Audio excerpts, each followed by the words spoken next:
Ya, kembali di Apa Kabar Indonesia Pagi, pemirsa. Sebelum melanjutkan dialog kami di pagi ini, kami akan menyapa rekan kami, ada Sekar Wanda di Pondok Gede Permai yang akan mengabarkan bagaimana kondisi terkini di sana pasca terjadinya banjir yang cukup ekstrim ya di sana di Kumala. Dan pemirsa, selamat pagi Sekar. Bagaimana kondisi terkini di sana? Informasinya warga juga sudah mulai bersih-bersih, sudah mulai merapikan dan kembali ke rumahnya masing-masing. Silakan.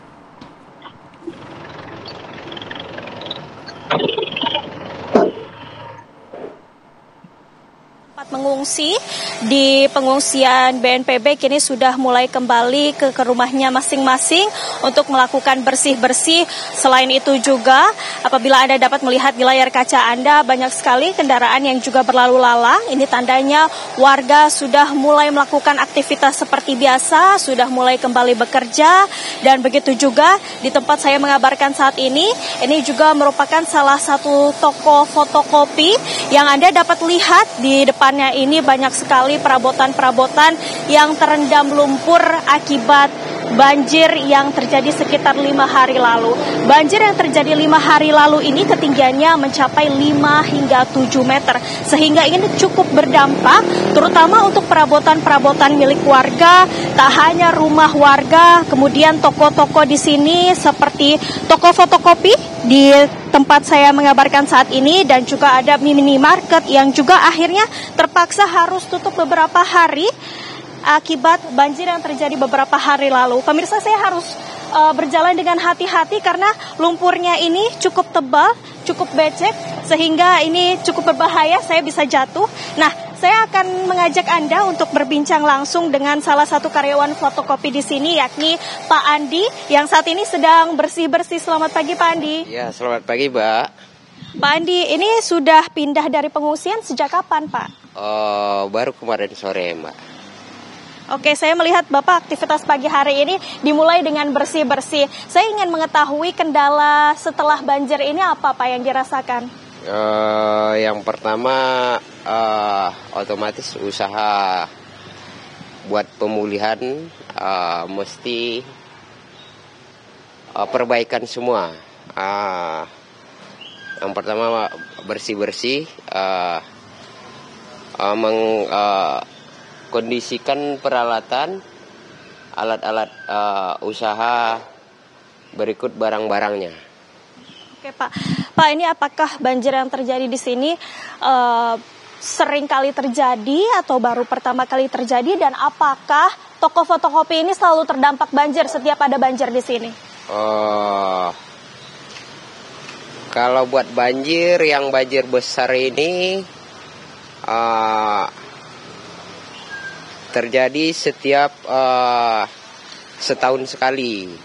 Kalau fotokopi di sini yang menjadi dampak banjir udah terjadi sebanyak 3 kali.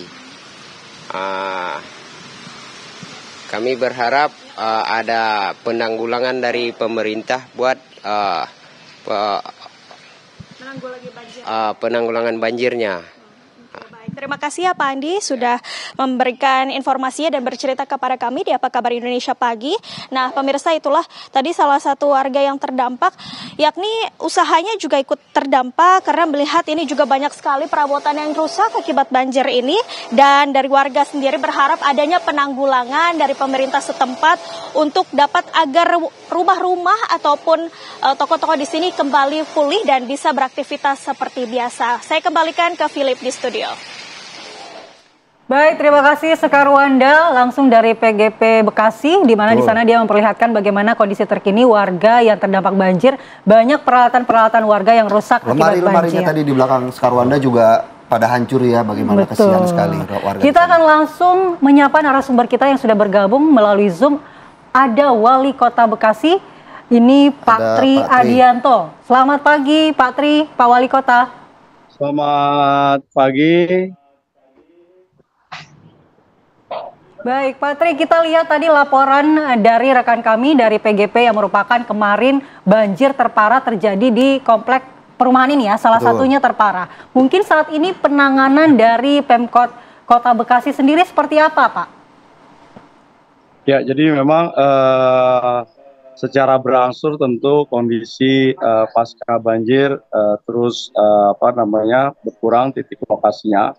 Dari 8 kecamatan yang terdampak, ya untuk hari ini tinggal 5 kecamatan, dan titiknya kita konsentrasi kepada 42 titik yang ada di Kota Bekasi.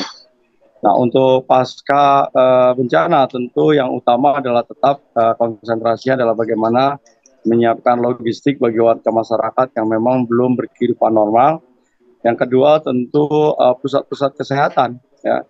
Ada beberapa puskesmas yang memang belum dioperasionalkan, tapi kita langsung menuju kepada titik-titik lokasi yang berdekatan dengan warga masyarakat dan membuat posko-posko kesehatan. Termasuk di dalamnya adalah dilengkapi dengan ambulans dan juga tenaga medis dan juga obat-obatan.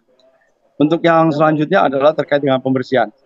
Ya, sampai hari ini kita sudah mengerahkan hampir 42 alat berat, ya kalau bisa dilihat di belakang, ya jadi mini eskavator ya untuk membantu karena memang banyak barang-barang warga yang tidak cukup bisa dilakukan dengan tenaga manusia. Jadi harus dengan menggunakan crane dan alat berat yang ada. Nah, kemudian juga truk sampah ya sampai hari ini ya sudah hampir 42 truk sampah yang kemudian kita terus lakukan peningkatan terkait dengan litasenya. Untuk mobil tangki ya sudah ada 36 dan memang ini karena memang cakupannya dampaknya memang sangat besar ya, sangat luas ya. Jadi baik yang terdampak parah dan yang tidak parah pun kita akan optimalisasikan sehingga semakin berkurangnya titik-titik lokasi sehingga masyarakat bisa berkehidupan dengan secara baik. Ya apalagi kemudian harapannya targetnya tentu Senin ya segala pusat-pusat kegiatan publik ya, seperti sekolah, kemudian puskesmas, kantor RW itu mudah-mudahan sudah bisa lebih banyak lagi yang bisa kita operasionalkan.